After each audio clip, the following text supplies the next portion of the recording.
त्रसृंशः सर्ग 33वां सर्ग। लक्ष्मण का किष्किंधापुरी की शोभा देखते हुए सुग्रीव के महल में प्रवेश करके क्रोधपूर्वक धनुष को टंकारना, भयभीत सुग्रीव का तारा को उन्हें शांत करने के लिए भेजना तथा तारा का समझा बुझाकर उन्हें अंतपुर में ले आना।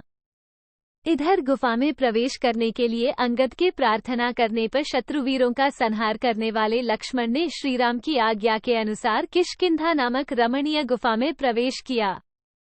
1. किष्किंधा के द्वार पर जो विशाल शरीर वाले महाबली वानर थे, वे सब लक्ष्मण को देख हाथ जोड़कर खड़े हो गए। 2. दशरथ नंदन लक्ष्मण को क्रोधपूर्वक लंबी सांस खींचते देख वे सब वानर अत्यंत भयभीत हो गए थे, इसलिए वे उन्हें चारों ओर से घेरकर उनके साथ साथ नहीं चल सके। 3. श्रीमान लक्ष्मण ने द्वार के भीतर प्रवेश करके देखा, किष्किंधापुरी एक बहुत बड़ी रमणीय गुफा के रूप में बसी हुई है। वह रत्नमयी पुरी नाना प्रकार के रत्नों से भरी पूरी होने के कारण दिव्य शोभा से संपन्न है। वहां के वन उपवन फूलों से सुशोभित दिखाई दिए। 4. हर्मियों धनियों की अट्टालिकाओं तथा प्रासादों, देव मंदिरों और राजभवनों से वह पुरी अत्यंत घनी दिखाई देती थी। नाना प्रकार के रत्न उसकी शोभा बढ़ाते थे। संपूर्ण कामनाओं को पूर्ण करने वाले फलों से युक्त खिले हुए वृक्षों से वह पुरी सुशोभित थी। 5. वहां दिव्य माला और दिव्य वस्त्र धारण करने वाले परम सुंदर वानर, जो देवताओं और गंधर्वों के पुत्र तथा इच्छानुसार रूप धारण करने वाले थे, निवास करते हुए उस नगरी की शोभा बढ़ाते थे। 6. वहां चंदन, अगर और कमलों की मनोहर सुगंध छा रही थी। उस पुरी की लंबी चौड़ी सड़कें भी मैरेय तथा मधु के आमोद से महक रही थीं। 7. उस पुरी में विंध्याचल तथा मेरु के समान ऊंचे ऊंचे महल बने थे, जो कई मंजिल के थे। लक्ष्मण ने उस गुफा के निकट ही निर्मल जल से भरी हुई पहाड़ी नदियां देखीं। 8. उन्होंने राजमार्ग पर अंगद का रमणीय भवन देखा। साथ ही वहां मैंद, द्विविद, गवे, गवाक्ष, गज, शरभ, विद्युमाली, संपाति, सूर्याश, हनुमान, वीरबाहु, सुबाहु, महात्मा नल, कुमुद, सुषेण, तार, जाम्बवान, दधिमुख, नील, सुपाटल और सुनेत्र, इन महामनस्वी वानशिरोमणियों के भी अत्यंत सुदृढ़ श्रेष्ठ भवन लक्ष्मण को दृष्टिगोचर हुए। वे सब के सब राजमार्ग पर ही बने हुए थे। 9, 12 वे सभी भवन श्वेत बादलों के समान प्रकाशित हो रहे थे। उन्हें सुगंधित पुष्पमालाओं से सजाया गया था। वे प्रचुर धन धान्य से संपन्न तथा रत्न स्वरूपा रमणियों से सुशोभित थे। 13 वानरराज सुग्रीव का सुंदर भवन इंद्रसदन के समान रमणीय दिखाई देता था। उसमें प्रवेश करना किसी के लिए भी अत्यंत कठिन था। वह श्वेत पर्वत की चहार दीवारी से घिरा हुआ था। 14 कैलाश शिखर के समान श्वेत प्रासाद, शिखर तथा समस्त मनोरथों को पूर्ण करने वाले फलों से युक्त पुष्पित दिव्य वृक्ष उस राजभवन की शोभा बढ़ाते थे। 15 वहां इंद्र के दिए हुए दिव्य फल फूलों से संपन्न मनोरम वृक्ष लगाए गए थे, जो परम सुंदर नीले मेघ के समान श्याम तथा शीतल छाया से युक्त थे। 16 अनेक बलवान वानर हाथों में हथियार लिए उसकी ड्योढ़ी पर पहरा दे रहे थे। वह सुंदर महल दिव्य मालाओं से अलंकृत था और उसका बाहरी फाटक पक्के सोने का बना हुआ था। 17 महाबली सुमित्रा कुमार लक्ष्मण ने सुग्रीव के उस रमणीय भवन में प्रवेश किया, मानो सूर्यदेव महान मेघ के भीतर प्रविष्ट हुए हों। उस समय किसी ने रोक टोक नहीं की। 18 धर्मात्मा लक्ष्मण ने सवारियों तथा विविध आसनों से सुशोभित उस भवन की 7 जोड़ियों को पार करके बहुत ही गुप्त और विशाल अंतपुर को देखा। 19 उसमें जहां तहां चांदी और सोने के बहुत से पलंग तथा अनेकानेक श्रेष्ठ आसन रखे हुए थे और उन सब पर बहुमूल्य बिछौने बिछे थे। उन सब से वह अंतपुर सुसज्जित दिखाई देता था। 20 उसमें प्रवेश करते ही लक्ष्मण के कानों में संगीत की मीठी तान सुनाई पड़ी, जो वहां निरंतर गूंज रही थी। वीणा के लय पर कोई कोमल कंठ से गा रहा था। प्रत्येक पद और अक्षर का उच्चारण समताल का प्रदर्शन करते हुए हो रहा था। 21 तारांकन संगीत में वह स्थान जहां गाने बजाने वालों का सिर या हाथ आप हिल जाता है। ये स्थान ताल के अनुसार निश्चित होता है।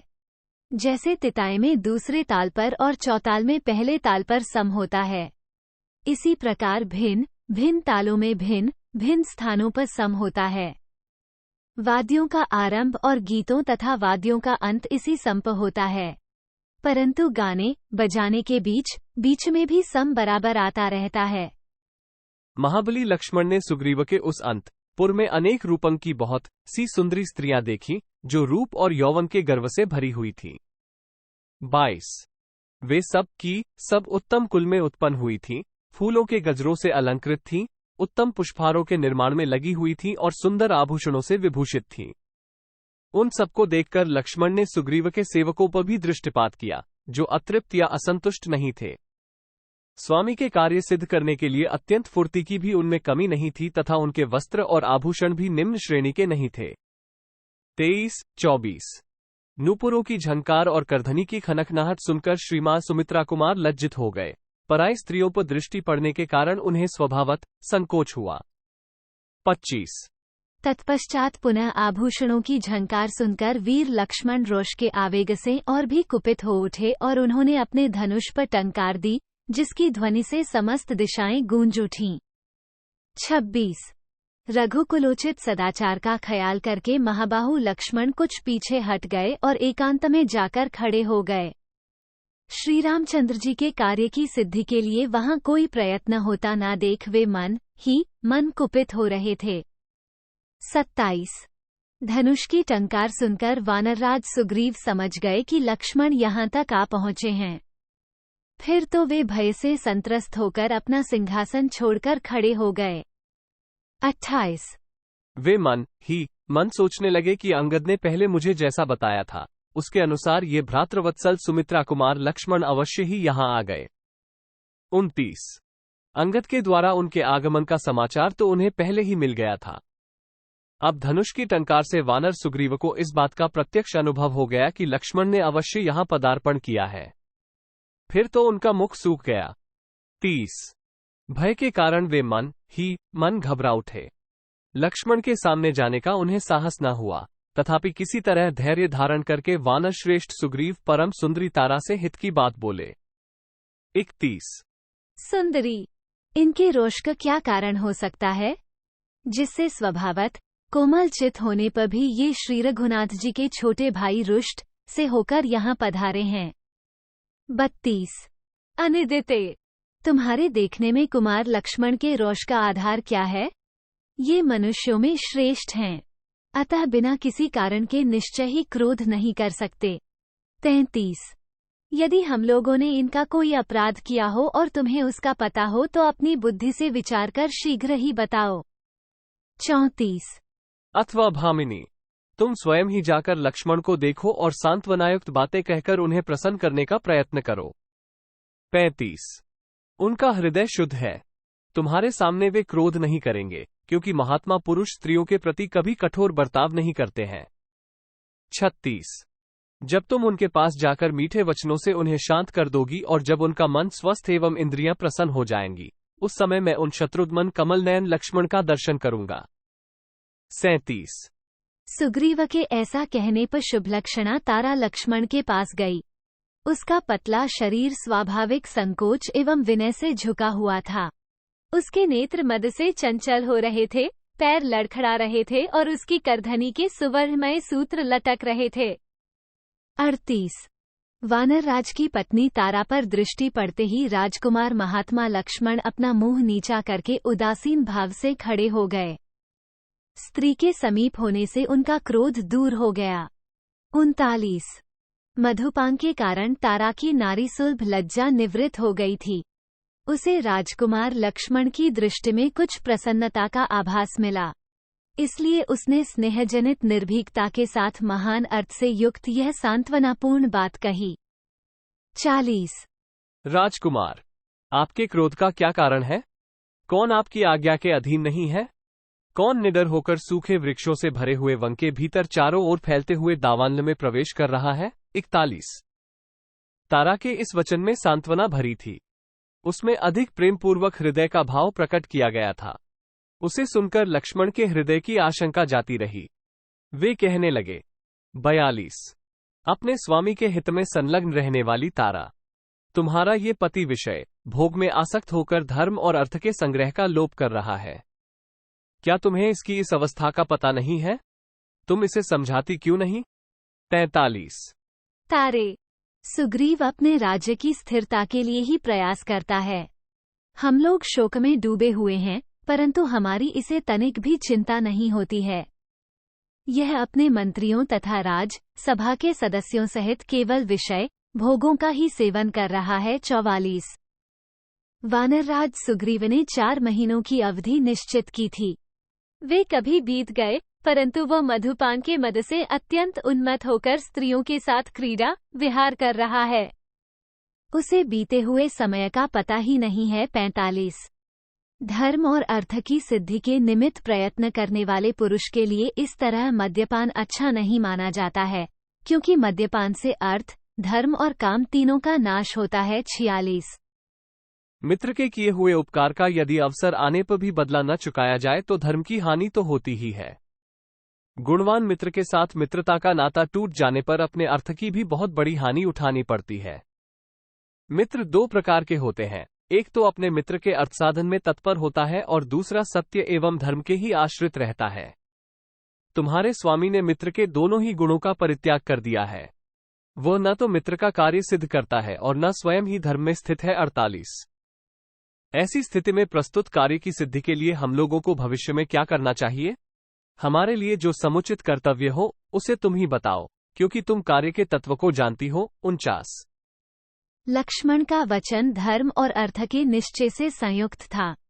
उससे उनके मधुर स्वभाव का परिचय मिल रहा था। उसे सुनकर तारा भगवान श्री रामचंद्र जी के कार्य के विषय में, जिसका प्रयोजन उसे ज्ञात हो चुका था, पुनः लक्ष्मण से विश्वास के योग्य बात बोली। 50। वीर राजकुमार, ये क्रोध करने का समय नहीं है। आत्मीय जनों पर क्रोध करना भी नहीं चाहिए। सुग्रीव के मन में सदा आपका कार्य सिद्ध करने की इच्छा बनी रहती है, अतः यदि उनसे कोई भूल भी हो जाए तो उसे आपको क्षमा करना चाहिए। 51। कुमार, गुणों में श्रेष्ठ पुरुष किसी हीन गुण वाले प्राणी पर क्रोध कैसे कर सकता है? जो सत्वगुण से अवरुद्ध होने के कारण शास्त्र विपरीत व्यापार में लग नहीं सकता, अतएव जो सद्विचार को जन्म देने वाला है, वह आप जैसा कौन पुरुष क्रोध के वशीभूत हो सकता है? 52। वानरवीर सुग्रीव के मित्र भगवान श्रीराम के क्रोध का कारण मैं जानती हूँ। उनके कार्य में जो विलंब हुआ है उससे भी मैं अपरिचित नहीं हूँ। सुग्रीव का जो कार्य आपके अधीन था और जिसे आप लोगों ने पूरा किया है, उसका भी मुझे पता है, तथा इस समय जो आपका कार्य प्रस्तुत है उसके विषय में हम लोगों का क्या कर्तव्य है, इसका भी मुझे अच्छी तरह ज्ञान है। 53। नरश्रेष्ठ, इस शरीर में उत्पन्न हुए काम का जो असह्य बल है उसको भी मैं जानती हूँ, तथा उस काम द्वारा आबद्ध होकर सुग्रीव जहां आसक्त हो रहे हैं वो भी मुझे मालूम है। साथ ही इस बात से भी मैं परिचित हूं कि कामासक्ति के कारण ही इन दिनों सुग्रीव का मन दूसरे किसी काम में नहीं लगता। 54। आप जो क्रोध के वशीभूत हो गए हैं, इससे जान पड़ता है कि काम के अधीन हुए पुरुष की स्थिति का आपको बिल्कुल ज्ञान नहीं है। वानर की तो बात ही क्या है। कामासक्त मनुष्य को भी देश, काल, अर्थ और धर्म का ज्ञान नहीं रह जाता, उनकी ओर उसकी दृष्टि नहीं जाती है। 55। विपक्षी वीरों का विनाश करने वाले राजकुमार, वानरराज सुग्रीव विषय भोग में आसक्त होकर इस समय मेरे ही पास थे। काम के आवेश में उन्होंने अपनी लज्जा का परित्याग कर दिया है, तो भी उन्हें अपना भाई समझकर क्षमा कीजिए। 56।